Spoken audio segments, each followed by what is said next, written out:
ठरलं तर मगचा भाग 6वा. तर चला सुरू करूया.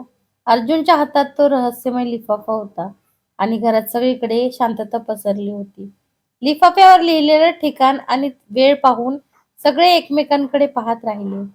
दत्तात्रय देशमुखने त्यांना तिथे न जाण्याचा सल्ला दिला. पण अर्जुन आता थांबणार नव्हता.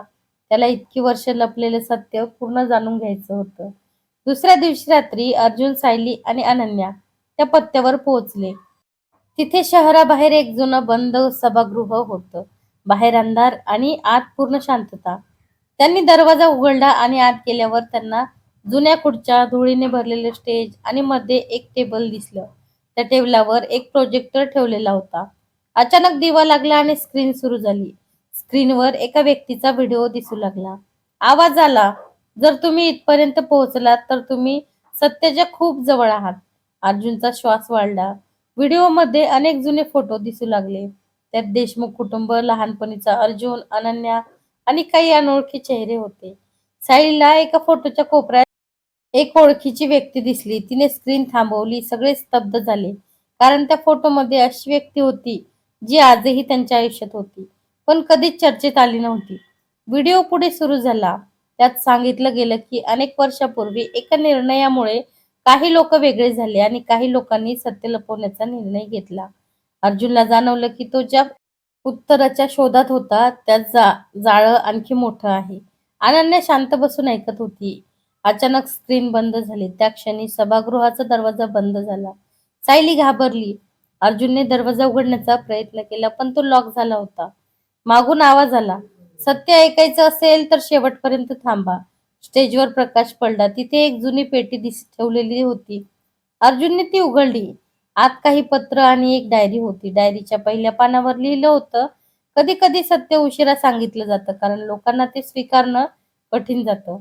अर्जुन पान वाचू लागला. त्यात लिहिलं होतं की काही वर्षापूर्वी कुटुंबात झालेल्या मोठ्या गैरसमजामुळे काही लोक दूर गेले, पण कोणालाही दुखावण्याचा हेतू नव्हता.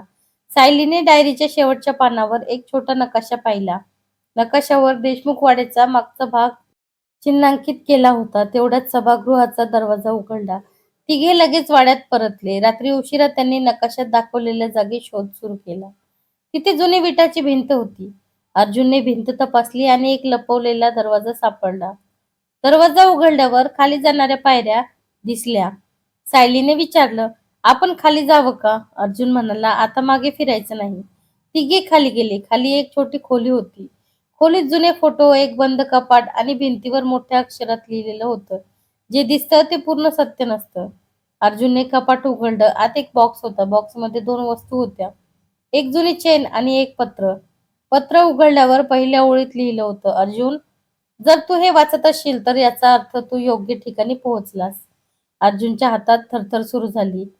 पुढची ओळ वाचण्याआधी अचानक खोलीतले दिवे बंद झाले. अंधारात कोणाचा तरी आवाज आला, "आता शेवट जवळ आहे." आणि त्या क्षणी कोणीतरी मागून दरवाजा बंद केला. दरवाजा जोरात बंद झाल्याचा आवाज होताच अर्जुन, सायली आणि अनन्या जागेवरच थांबले. खोलीत पूर्ण अंधार होता. काही क्षण कुणीच काही बोललं नाही. अर्जुनने मोबाईलचा टॉर्च लावला. प्रकाश पडताच भिंतीवर एक नवीन ओळ दिसली, "सत्य उघडलं की नाती बदलतात." सायलीने शांतपणे आजूबाजूला पाहिलं आणि तिला एका कोपऱ्यात अजून एक लहानसा दरवाजा दिसला. त्यांनी तो उघडला. आत एक अरुंद मार्ग होता. तिघे हळूहळू पुढे गेले. शेवटी ते एका जुन्या खोलीत पोहोचले. खोली साधी होती, पण एका टेबलावर अनेक फाईल्स नीट ठेवलेल्या होत्या. टेबलच्या मध्ये एक फोटो फ्रेम ठेवलेली होती.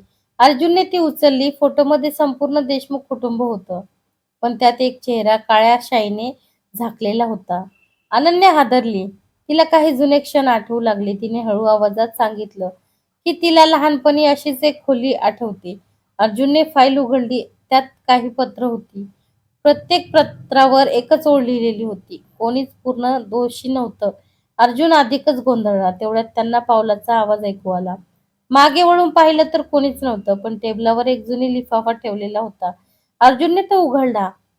आत एक चावी आणि एक चिठ्ठी होती. त्यावर लिहिलं होतं, "जुन्या घड्याळाजवळ जा." तिघे लगेच वर आले. देशमुख वाड्यातील जुनं मोठं घड्याळ अजूनही हॉलमध्ये होतं.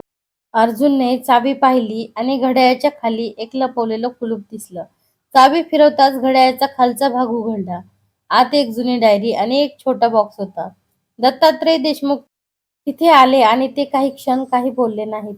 अर्जुनने डायरी उघडली. पहिल्या पानावर लिहिलं होतं, ही कथा चुकीच्या लोकांची नाही, चुकीच्या वेळेची आहे. सगळे शांतपणे वाचत राहिले. त्यात अनेक वर्षापूर्वी झालेल्या गैरसमजाचा उल्लेख होता.